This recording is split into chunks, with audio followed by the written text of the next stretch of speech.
Bonjour et bienvenue sur FNOcast, le podcast de la FNO sur les journées de prévention.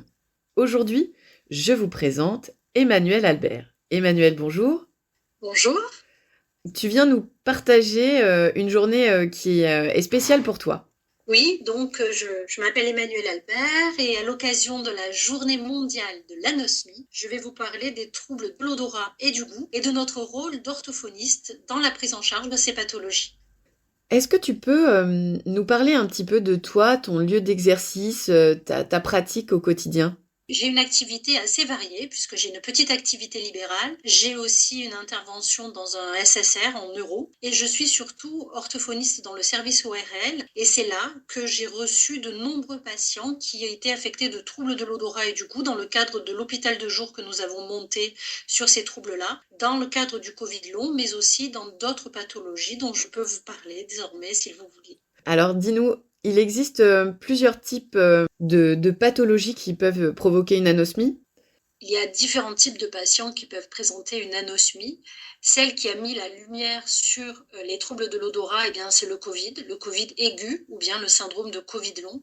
Mais de nombreux patients, de nombreuses pathologies peuvent entraîner des troubles de l'odorat, en particulier des maladies neurodégénératives, un traumatisme crânien ou au niveau ORL, par exemple une polypose naso-sinusienne. Dans ces différentes pathologies, finalement, est-ce que tu as des axes de rééducation qui sont toujours un peu similaires ou est-ce que tu les adaptes en fait en fonction de la pathologie ? Non, bien sûr, il faut les adapter en fonction de la pathologie. La pathologie, comme je vous le dis, elle peut être périphérique ou elle peut être centrale. Et à ce moment-là, la rééducation olfactive accompagne la rééducation qu'on peut faire de façon beaucoup plus classique dans les stimulations cognitives. Et la rééducation par les odeurs a une place très importante dans la prise en charge neurocognitive de ces patients-là, car vous le savez peut-être, mais on peut présenter des troubles de l'odorat bien avant des troubles de la mémoire dans certaines pathologies neurodégénératives. La rééducation par les odeurs a beaucoup de sens avec ces patients-là en neuro. On peut aussi utiliser cette rééducation avec les patients qui présentent des troubles plutôt ORL, comme je vous l'ai dit, en particulier sur une guidance d'auto-rééducation, mais aussi avec des enfants qui présentent des troubles de l'oralité. Donc en fait, la rééducation olfactive, elle a des applications vraiment multiples et je vous encourage à l'intégrer à vos rééducations orthophoniques parce que c'est une prise en charge qui est absolument passionnante et pour le patient et pour le professionnel. Quel est le rôle un peu spécifique de l'orthophoniste finalement dans cette pathologie par rapport à un ORL ou à un autre médecin ? Les ORL, pendant des années, ont conseillé aux patients une auto-rééducation. On leur disait, vous allez sentir 4 odeurs. Tout. Alors chez certains, ça marchait, en particulier pour ceux qui avaient une pathologie périphérique.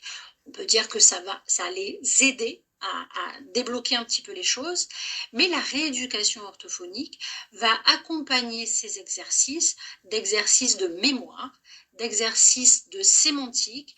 On va travailler avec le lexique, on va travailler avec les souvenirs sensoriels, et c'est une rééducation en fait qui permet de recréer le lien entre la perception et le traitement cérébral de l'olfaction. On recrée ce lien, chose que ne faisaient pas en fait les ORL. Nous, on a cette compétence avec nos outils d'orthophonistes, de stimulation cognitive, nos outils de stimulation du langage qui permet d'avoir un travail beaucoup plus vaste et qui marche mieux qu'une simple auto-rééducation en sentant des odeurs comme on leur demandait de faire jusqu'à présent. Quels conseils tu pourrais donner aux orthophonistes pour se lancer dans cette prise en soin ? Eh bien, je ne peux que les encourager parce que c'est une rééducation qui marche. On part d'un point A, on arrive à un point B, donc ça c'est quand même assez intéressant.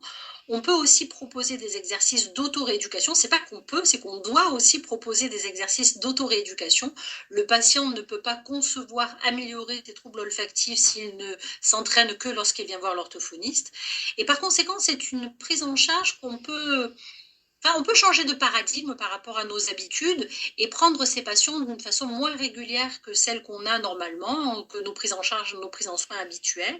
Donc moi, je vous encourage à faire ça parce que c'est des rééducations passionnantes, comme je vous l'ai dit tout à l'heure, des rééducations qui sont extrêmement motivantes, qui suscitent toujours des échanges très constructifs, souvent basés sur les émotions, et qui créent une belle complicité entre le patient et l'orthophoniste.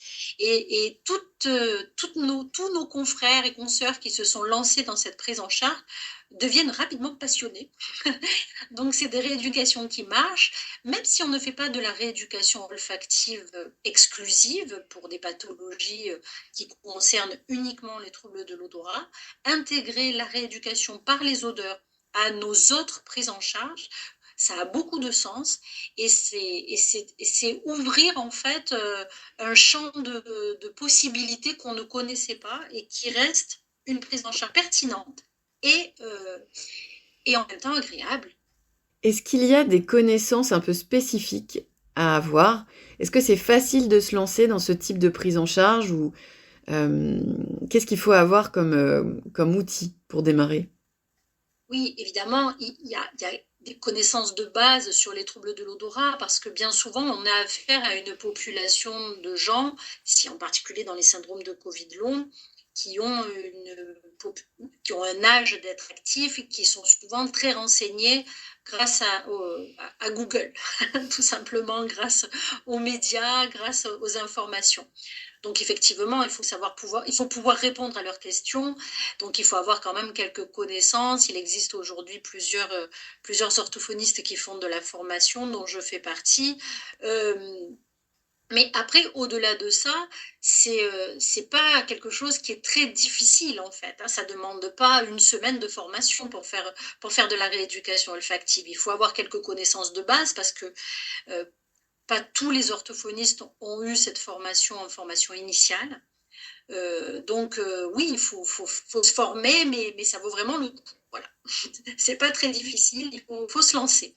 Et quel type de ressources ou de sites tu peux nous conseiller?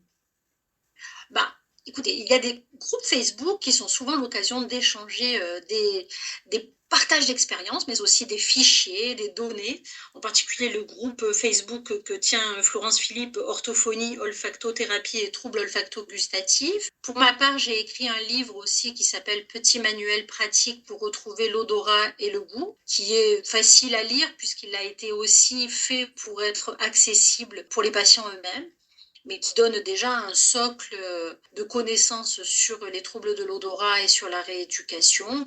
Puis après, j'ai envie de dire, c'est notre expérience personnelle, notre goût pour la cuisine peut-être, pour l'œnologie, pour les parfums, qui peut nous apporter aussi des éléments pour nos prises en charge, pourquoi pas.